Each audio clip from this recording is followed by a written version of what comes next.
allegiance to the flag of the United States of America and to the republic for which it stands, one nation, under God, indivisible, with liberty and justice for all.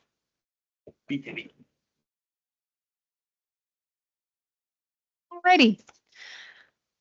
We've got 6 trustees and we're on to item number 2, review of the agenda. Does any trustee have a question or want to move anything around on the agenda? No, neither do I. So we'll move on to item number 3, general public comment. Is there anyone in person who wants to make a comment? By all means. Anyone online? All right, I'll skip over my spiel and we'll move on to item number 4, new business, consent action items. I would entertain a motion for the approval of the consent action items.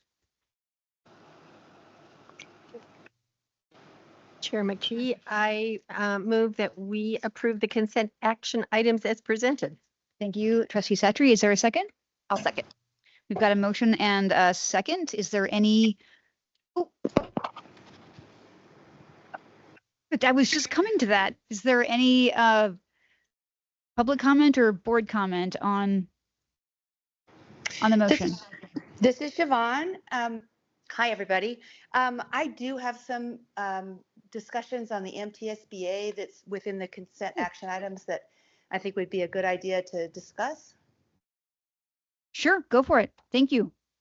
Okay, there's been some reluctance. I know that we did pass in a recent meeting that we wanted to go forward with MTSBA, but as we move through this year, I think we should really be thinking about that reluctance and what it provides and where we want to go forward from there. So I just wanted to touch on a couple things that might just get people thinking, or if you have any questions from me as the MTSBA representative, that would be fine as well.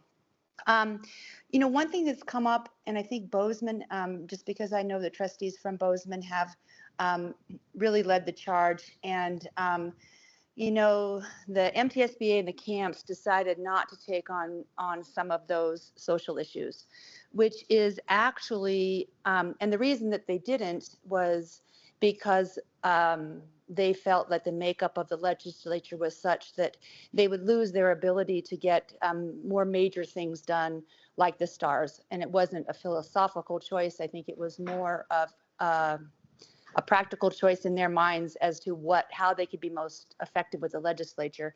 And I know that has some fallouts. And one of the principles, I believe it's principle number 1, I believe it's principle number 1, subsection number 2. It does say that MTSBA believes that they need to consider the whole state and the good of the whole group when they make a decision for how they're going to approach things. So I thought I would kind of open that up for discussion if people wanted to. Whether people like the way it went in the legislature or perhaps in the decennial study, things that our board would like to see, things that didn't happen. I don't know if that works for you, Chair McKee, but I just wanted to see if anyone had any comments or questions or add-ins on that.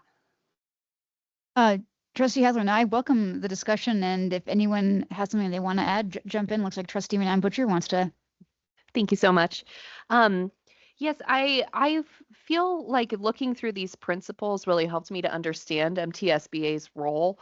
And they also have specific things in Principle 2, about advocating and enforcing constitutional guarantee. Mm-hmm. Number 6 under Principle 1 says advocate in every possible manner for adequate school funding, which is going to be really important during the decennial. And so I think at this point, it is in our best interest, to support this and remain in MTSBA. But I think we could be more involved if we wanted to be. If Mhm. there are things that we really want to stay engaged with, MTSBA has their Think Tank Thursdays. They have, some action alerts if we ourselves as trustees want to testify. If there's maybe a social issue that we care about for Helena students that MTSBA doesn't feel comfortable coming out on, we could do that ourselves.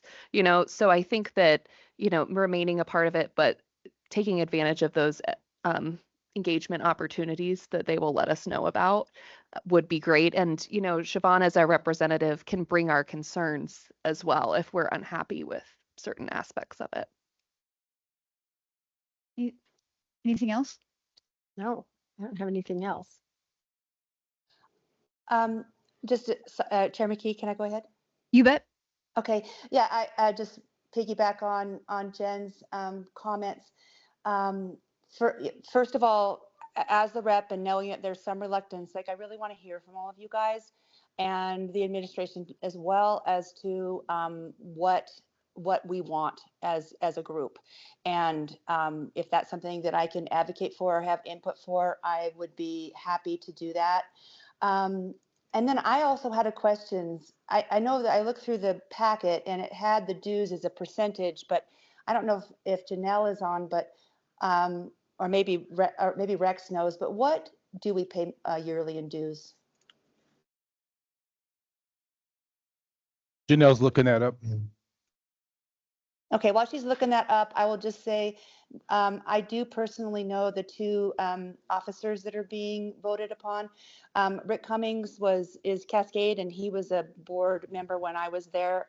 He's a good guy, really competent. And Jen, I'm drawing a blank on her last name. She's from Billings. She's been on the board for a long time and also really competent. So I feel comfortable with those votes, if that helps you guys. Thank you. I appreciate your background information and your involvement in MTSBA chair or former chair trustee. I guess just speaking for myself, I don't have like major consternation over MTSBA and their involvement or lack of involvement in social issues at the legislature. That was never really I mean, I'm not really rubbed the wrong way by MTSBA, but that was never really a thing that was motivating for me. I think they've done a nice job advocating for public education generally, and it's a difficult environment and they can't hit every single home run every time they're at bat. So I appreciate the background though, and I appreciate Trustee Renan Butcher and your thoughtful comments about it doesn't have to be, we can individualize ourselves if we want to. Yeah. All right. Yeah. Thank you very much. And just open the door again for, as we move through this year, just letting me know what people want and I'll do my best. Thank you. Any other board comment? Oh, mine is on. I just at this point will echo what others have said. I think we're in a good position. We can be thoughtful and critical, participants in a process, especially with your help, Siobhan, and leadership. When issues come up, you can help us become aware of them. And at the same time, I think it's been a really strong, important resource for us fighting for some of the things like funding that are so essential at this point that we stay as part of this coalition. So yeah, but I also just appreciate your bringing the question to us. It's great. All right, if there's no further board comment or I guess public comment since we kind of merged it together. Are we ready to vote? We've got a motion by Trustee Satry and a second by Trustee Renan Butcher. All those in favor signify by saying aye. Aye. Aye. Opposed? Motion passes 6-0, I think. All right, and we'll move on to items for action. That's you, Mr. Varel, on the recommended owner's construction rep. Or sorry. Okay, Kasaf, first of all, Todd, you got a mic in front of you. What before you is a recommendation for the approval of an owner's rep, and these in lieu of the bonds. And so this is an effort to be super proactive in the event and when the bonds pass. We really want to be proactive in the fact that we're ready day one. And so that means that we're not going to take the next 2 or 3 weeks after we learn the outcome of the bonds and then start the process. We really want to be ready once we know what the outcomes look like. And so we have gone through a process. Todd will talk a little bit about it. For the last 2 weeks, we've had firms, we put out RFPs. I believe 7 different firms submitted. We narrowed that to 3. We interviewed last week for of those 3, and you'll see here in a minute where the approval or what the recommendation will be. It's really important for us in the magnitude and the scope of the work that we have before us to have representation from a district perspective. And it's not that anyone does anything wrong, but just what we're going to do and what we're going to take part, we really need that representation that has the best interest of our district. And so we've really vetted that process of finding the individual or the firm that has the best experience in pulling a project off like this. We know this is ambitious. If it does come to reality, that we really are looking at an August of 2028 timeline, and there cannot be missteps and or broken times or schedules. And so it's important that we have somebody ready to go day one so that we can start the process. And with that, you talk a little bit about the process and who we selected or recommend. Sure. Good afternoon, Todd Verrill, Facilities Director. First, I want to do a little bit of housekeeping and put some things into context, and then we'll flip over to my memo with the recommendation. But first thing, I want to do some introductions. We have Mr. Shane Swandell. He's the president of Holting CCM. I asked him to be here in case you guys have some questions of him. I figured we might as well throw him in the fire and see how he does answering those. He said he's already been to 3 boards this week, or this is his 3rd board meeting this week. So I don't think you're going to make him sweat. And then, of course, the man who needs no introduction, Rob Brewer. He probably leave sometime during this because there'll be an emergency in the district and he will handle it. Or he'll just fake it and pretend like there's an emergency so he doesn't have to sit here. But having said all that, I want to draw your attention to a few things sitting in front of you. Number one is this thing right here. This was the statement of qualification that Holting presented to us and the interview committee reviewed as part of the process for evaluating the 7 candidates. So if you want to flip through it, you'll see what their experience is and what they bring to the table. Number 2, and I want to be very clear about this large piece of paper here. This is not an actual timeline. This is an example of how we may attack these projects if and when they pass. But it's instructive that if we have 36 months to do this, how do we make that happen? And that's basically what it is. We have 36 months. Can we do it? Theoretically, yes. But they will develop something along these lines in great detail when we actually get to the point of planning out the project timelines. And it'll look something like this, but with more details. It's kind of a common path method representation of all of the things that have to happen for us to get to the finish line, which is opening new schools in the fall of 2028. So this doesn't go out to the public because it's just an example. It's like the pictures that SMA made of the campuses is that, hey, this is what it possibly could look like, but until we have a design, we're not going to know. So look through that at your leisure. And then finally, I put together this scoring sheet, and this was the first step of what we did as a group. We got together, we looked at all the statements of qualification from all the firms that were all similar to this, and then we scored them out. And there was 5 areas we looked at. We looked at the letters of interest or the cover letters. We looked at their experience, qualifications, the scope of services that they can provide. There was a subjective fit, and then of course references, a total of 100 points. And you can see of the 7 candidates, 3 of them, the 3 highest scoring ones we then interviewed. And from that interview process, we came to the conclusion that I'll read here on the memorandum. I provided this to anybody that presented a statement of qualification. If they want this scoring sheet, I will provide that to them. I talked with our legal counsel, and that's what she recommended I do. It doesn't have individual scores from individual committee members. It has the aggregate of those, and then these are the averages of each. So, for instance, the average score for Holting out of 100 was 98. So That's what that means. So I'll also grab those from you when we're done. Okay, any questions about any of that? Okay, so I'm gonna just dive right into this Act- as I usually do. Yeah, I'm sorry. Mr. Go Buck, ahead. can I just ask just a quick clarifying question for people who may be unfamiliar with some of the lingo? Can you just describe at a high level what a recommended owner's construction representative actually does?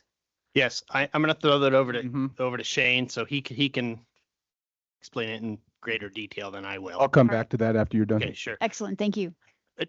Let me just say one thing first. The owner's construction representative keeps all of us out of trouble because none of us are experts in the construction field. So they are our subject matter experts acting on our behalf in conjunction with architects and general contractors to bring a project in under budget and on time with minimal conflicts. But I'll let you put your 2 cents in there. Good evening, or good afternoon, sorry, Board Chair, trustees. Yeah, in OCR, what our fiduciary responsibility is obviously to make sure that we're representing the best interests of the district at all times. And that would include, as we're going through RFQ, RFP selections for designers, for general contractors, being able to manage all of that upfront, keeping everything above board. We have fair processes that have been tested, through statute for a number of years. We work closely with the state to make sure that we're staying within those parameters. We work with your legal counsels when we're setting up contracts, ensuring that the contracts are wrote to protect, our interests at all times. And then when you start into the construction phase, we will review plans, the development of the plans. We understand mechanical systems, structural systems, efficiency of systems. So we're neck deep in that, making sure that we're meeting what you guys are actually asking for and what you want out of the performance of your buildings. That's all the way through construction, reviewing change orders, pricing, making sure it's all staying within line. Then obviously when it comes to project closeouts, making sure that we're getting all the documentation on our side that we need for O&Ms, warranties, all the closeout as-builts, so that that's all transferred to the districts. Now they've got an operational facility that they've got all the tools they need to maintain it. And the closeout process is obviously a lengthy process. Usually takes 4 to 6 months, but we're engaged the whole time, making sure that Todd and Rob get exactly what they need to be able to maintain your facility moving forward. So that's the high level of what we do, but there is a mountain of work that goes along with that. And we engage obviously day to day with the team, and making sure we're supporting Rex on anything that he would need. And always keeping, the district's interests at the top. And that's what we do. Our past history we've represented, we actually did your 2017 bonds. We were the ones that delivered the three new schools and all the safety security projects.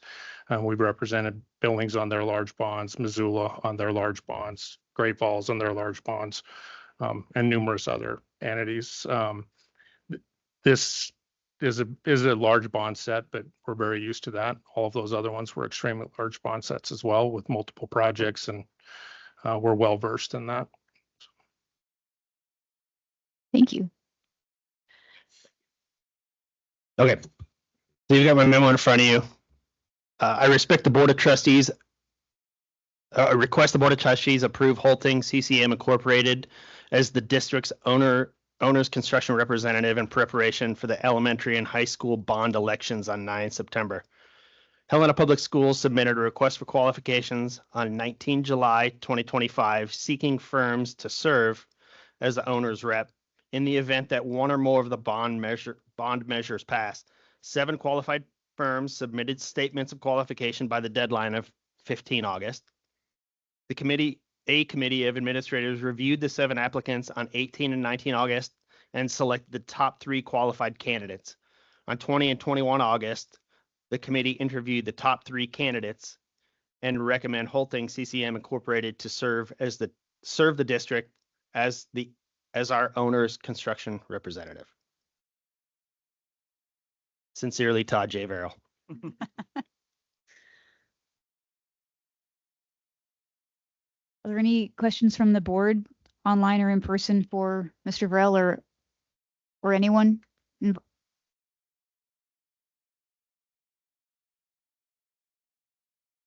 All right.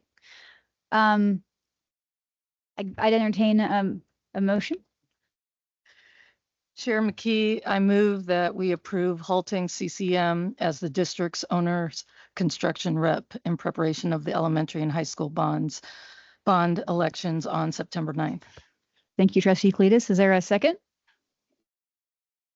I'll second. Great. We've got a motion and a second. Is there any public comment on the motion? Any further board comment? All right. All those in favor signify by saying aye. Aye. Aye. Opposed? Motion passes 6-0. Thanks for coming. Thanks for all your work. Hopefully there'll be a whole lot more.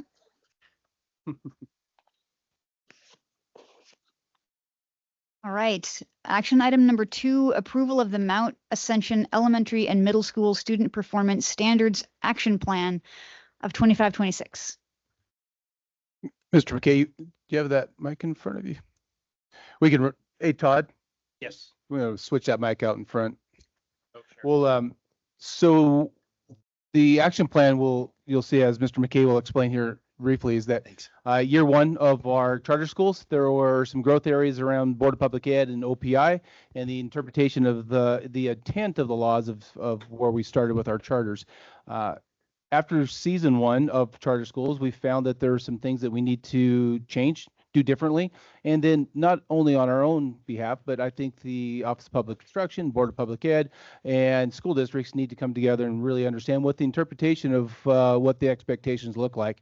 And so this is a byproduct of how we're going to grow through our district to make sure that we're ensuring that all of our students are receiving what they need. And then the intent of the charter school, as innovative as they needed to be, also meets the requirements of some of the rigid demands that are placed upon charter schools that don't make them real innovative. So that's what that is what Mr. McKay will further, and what we will submit to OPI and how we're going to move forward. Thanks for the tee up, trustees, Chair McKee. So the prep document has a little bit of the background and a little bit of the dilemma on it. Some higher level, what goes on with accreditation is the whole of our school district completed accreditation in the previous school year. And then so like our in-person schools, our elementaries, middle schools, and high schools. So last year was on its own year. It's kind of off cycle for our 5 different charter schools. We think of 3, but OPI thinks of them as 5 because we have an elementary Mount Ascension, a middle school Mount Ascension, a high school Mount Ascension, an elementary Montessori, and our high school PAL charter. So anyways, they're on a different cycle. So then each of those schools, and on behalf of the district, we submit things called school assurances. School assurances are basically, did you hire the right kinds of staff for your school?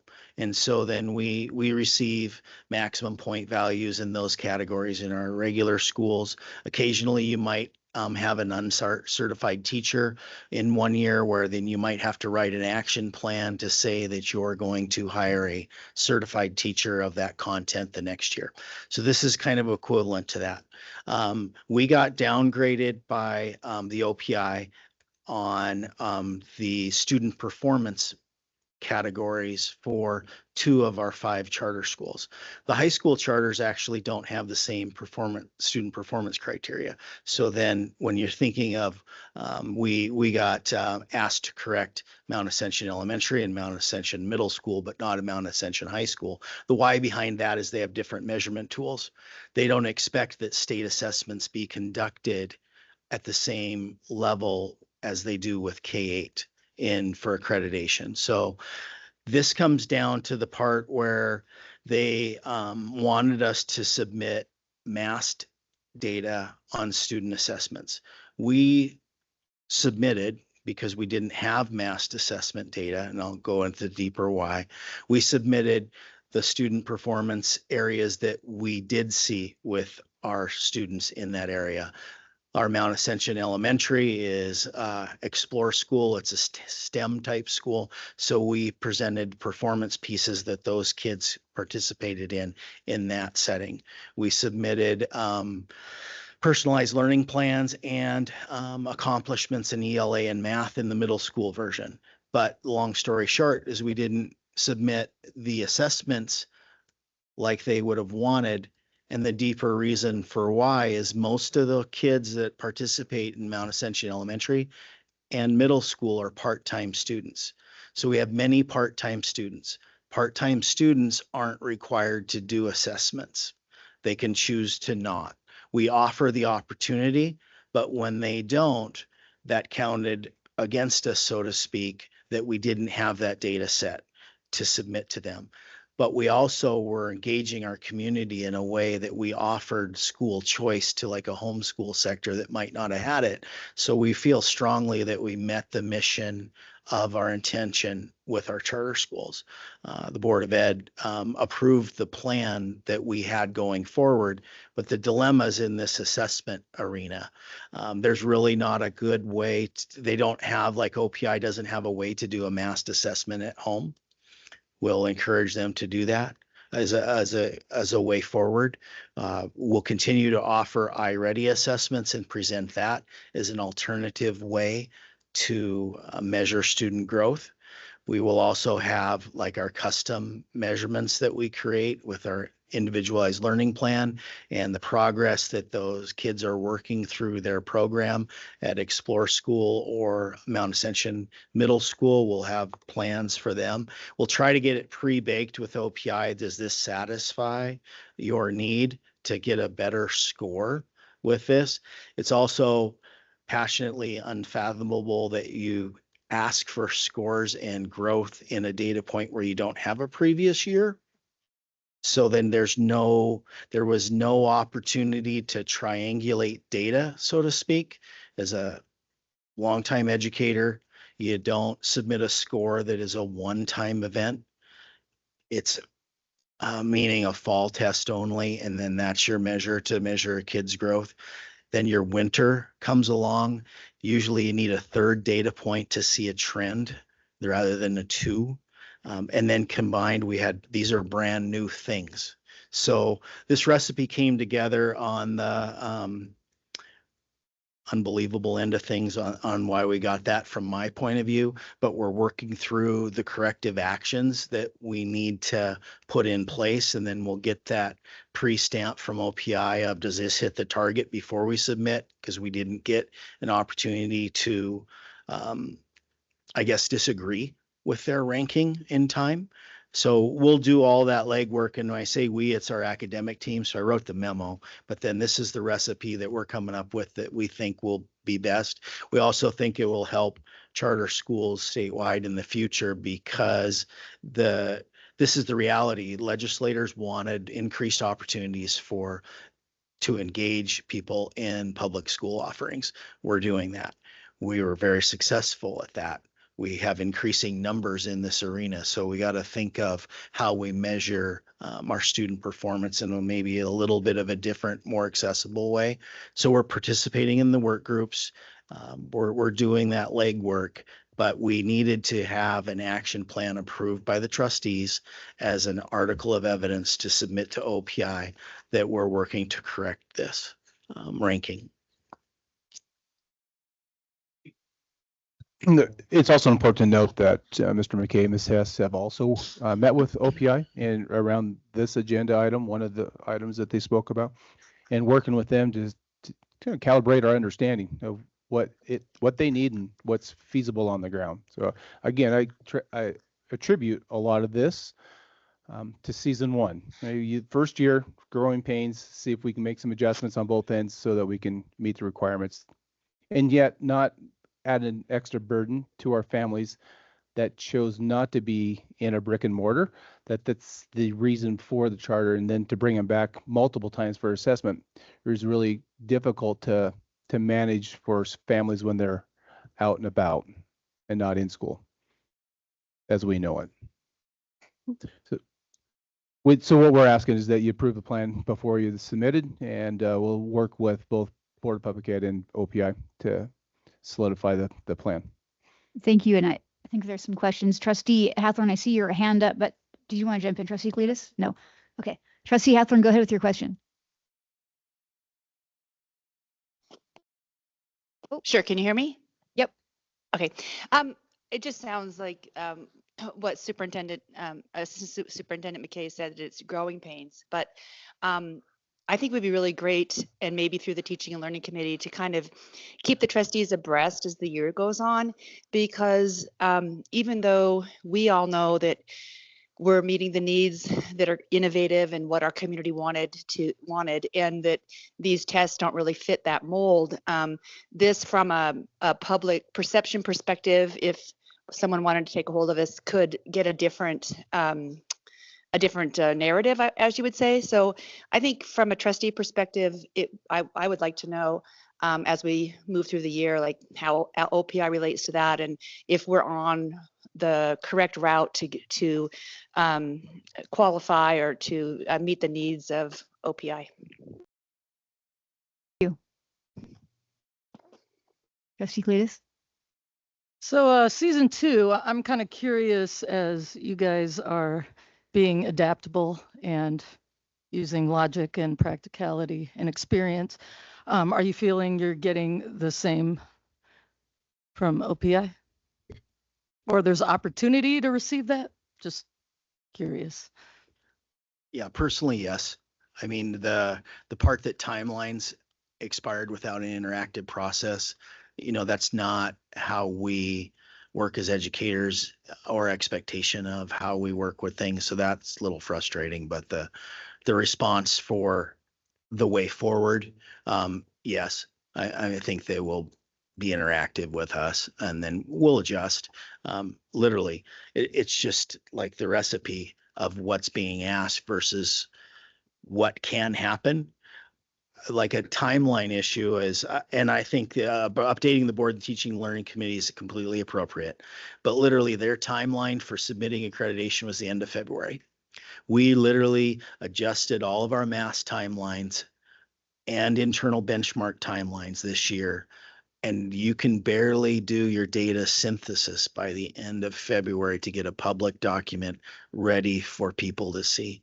So the timeline for all of those things coming together, yeah, we're very passionate about letting OPI and the board know, Board of Ed, how this is going to go for districts so that it doesn't happen again for people. Do they have an appreciation or understanding of, the dilemmas and the wonkiness of their timelines and expectations? Do they understand that? So the understanding, and then, sorry, you're asking me a really frank question. I'll answer. The willingness to change, I don't know. So the willingness to listen, but the willingness to and maybe it's the rules they face, I don't know. But then what's going to actually happen, I don't know. We're going to wait and see. I think that question begs the answer that they're willing to sit at the table and hear what's going on. That's not been the problem.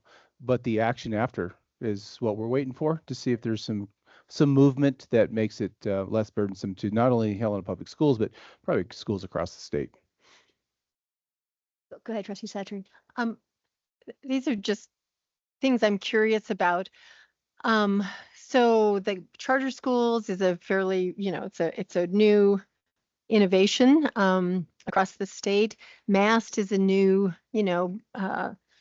tool that's being used across the state. Where are the conversations about how these things are working, not just between a district and like OPI? Where are the conversations about those things going on, so that I know we've heard there's an intention to try to improve MAST in response to concerns that other districts have expressed, maybe the charter schools too. Who is helping us to have those conversations in sort of with a wider group?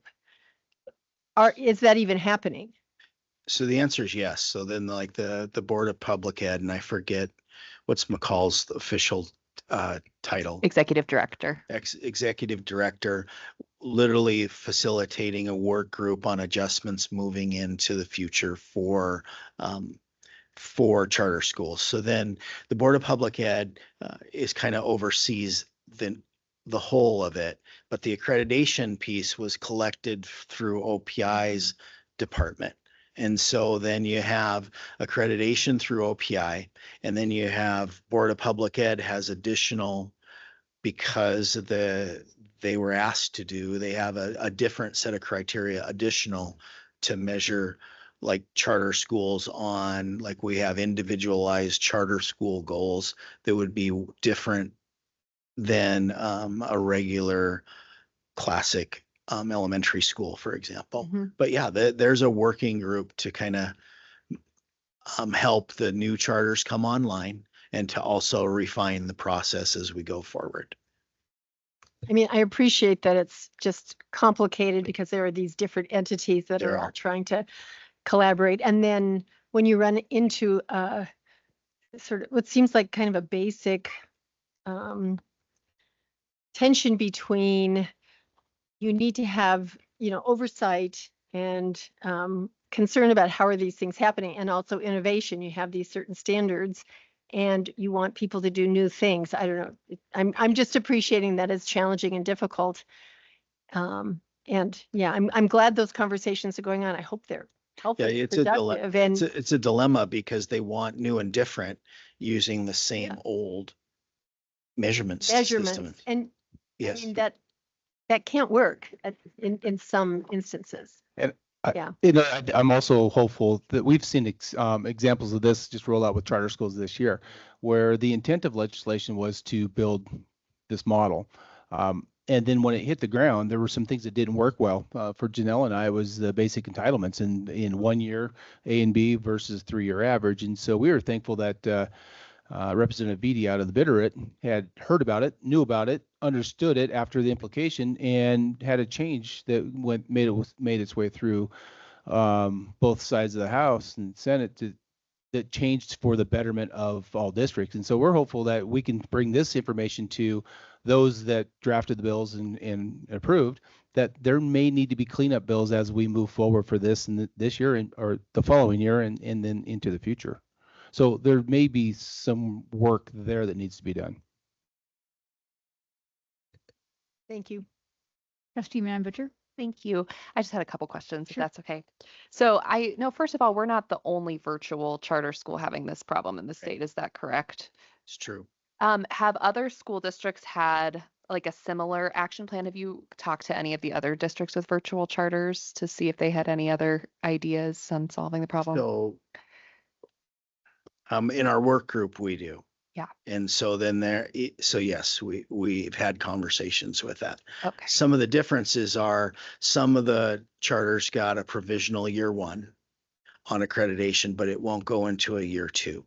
So then they literally will have to meet this expectation at some point in their existence. And we didn't have a provisional this year. Did not. Okay. That makes sense. It might have been a pride issue for me. I literally, it's probably the truth. When we created these charter schools, we got firm, I thought, direction from our trustees that we wanted these to be full-fledged schools from the get-go. And so then I had no interest in trying to seek a provisional or a lesser certification for them. We were going to go all out on what they were intended for. So then that was purposeful to do that. So we hired every needed teacher. We put in place all of the custom like measurement plans for student performance that we should have. We knew and submitted the part that we know we have a lot of part-time enrollments. We thought that would have been understood, that there were 49 part-time enrollments that make up 20 some FTE of students worth, that would have been understood, that data wouldn't be coming because we submitted those things and then we got this back. So then, but I didn't want to launch these schools with a lesser certification than another.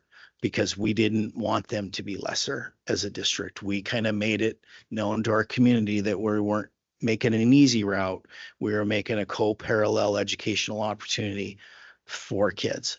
So that was the reasoning for why we didn't pursue a provisional. That makes sense. Yeah, I just think it's important to note that other virtual charters would have been in this boat if they had not done a provisional license. So while we look like we're on our own, we're really We're really not. not. And then they Yeah. only last for a year.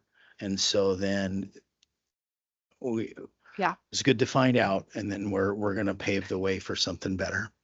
Can I ask one more? Yeah, you That's bet. Okay. Okay. So I think that these are some great ideas, and thank you all very much for your work on this. The only one I have a concern about is the option to take masks at home. I mean, I think it's great we can float that idea. From what I've heard from OPI, they're completely unwilling to do that. I think Is it possible that we could, I don't know if it was Caitlin at some point that had mentioned maybe that they could combine testlets so that we're not asking our families at home to come in repeatedly. Maybe we're asking them once or twice a year instead of all the time, just as an alternative if OPI is like, yeah, that's not going to fly. Would that be a possible addition, do you think? Yeah, I think the consolidation of subtests would be a good thing to add. We can. I think the push is there is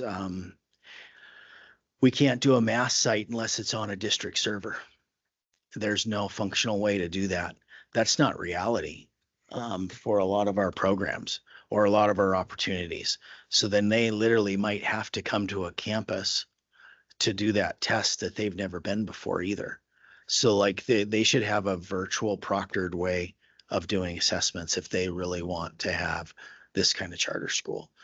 Either We that- realize some of these they aren't going to do, but we're going to, like our plan says, we're going to be thoughtful about having this conversation and push for what students we think need. But yeah, the consolidation of like multiple tests into one would be helpful. They were pretty receptive to that idea. Thanks for bringing it up when we met with them. Yep. I just wanted to make sure I understand that there's sort of like two things going on. One, we have a high percentage of part-time enrollees in our Mount Ascension. They're not required to take MAST anyway, but then OPI is dinging us because kids who aren't required to take the test didn't take the test. Is that the crux of the problem? Yes. Okay. So it's not just a matter of they're online for a reason and making them come in and take a test on the district server multiple times a year as MAST requires. Like that is a problem, but the bigger problem is these kids aren't required to take the test under the state regulation, and then we're being penalized because our kids are following the state regulation. True. That's correct. Okay, just wanted to make that clear. And then a question, and this is marginal, I understand, but a kid from anywhere in Montana can enroll in Mount Ascension, correct? No? We just have to be within our district?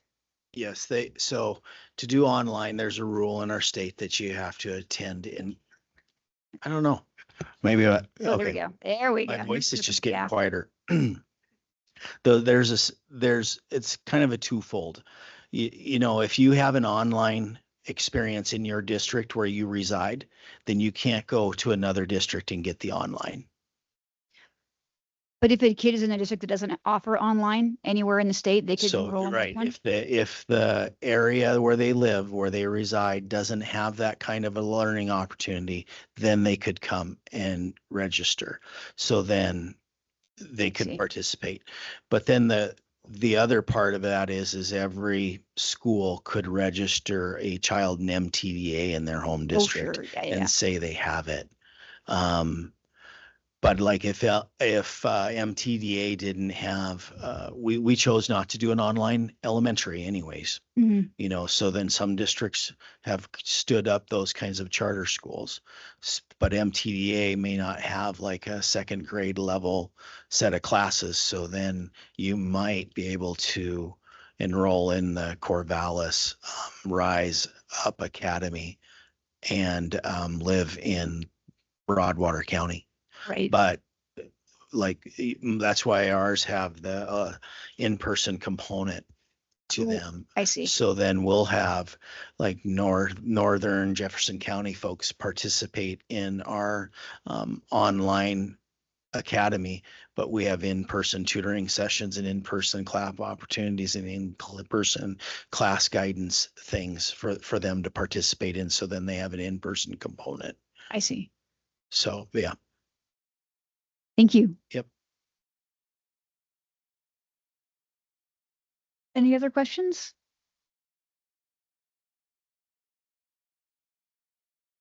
I guess one thing I would just say is thank you so much for your work on this. I know it's been extensive and I know it's been a lot of time spent in Zoom meetings and meetings with Board of Public Ed and OPI. So thank you very much. Thank you. Yeah, I'd echo that too. I know this has been a lot. Just standing these up was a lot. All right, if there's no, oh, Trustee Hathorn, you had your hand up earlier. Did you still have a question? I did, but other trustees answered, and I also just wanted to say that, this has a lot of inherent challenges, and echo Trustee Murnane Butcher that it's just a work in progress, which makes it extra hard for our school district. So thank you, and just keep us abreast if there's a way that our trustees, being in Helena, can get involved with mass testing, giving testimony or anything like that. If it's needed, we'll try to do that. So thank you. Thank you. All right, if there's no further board comment, I'd entertain a motion.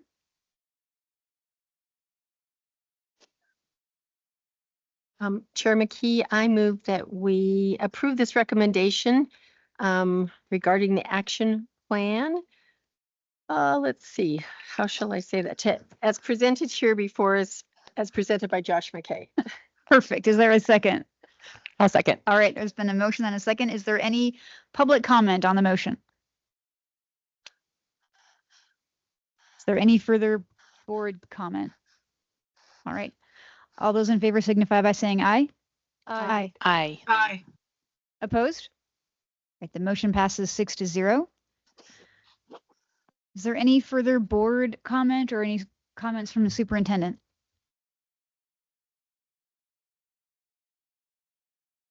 I have two things.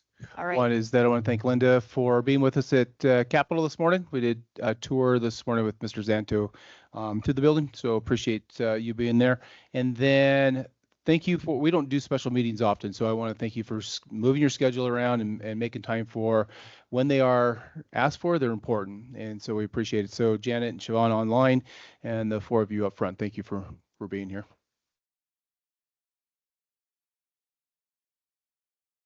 Well, this special board meeting is adjourned.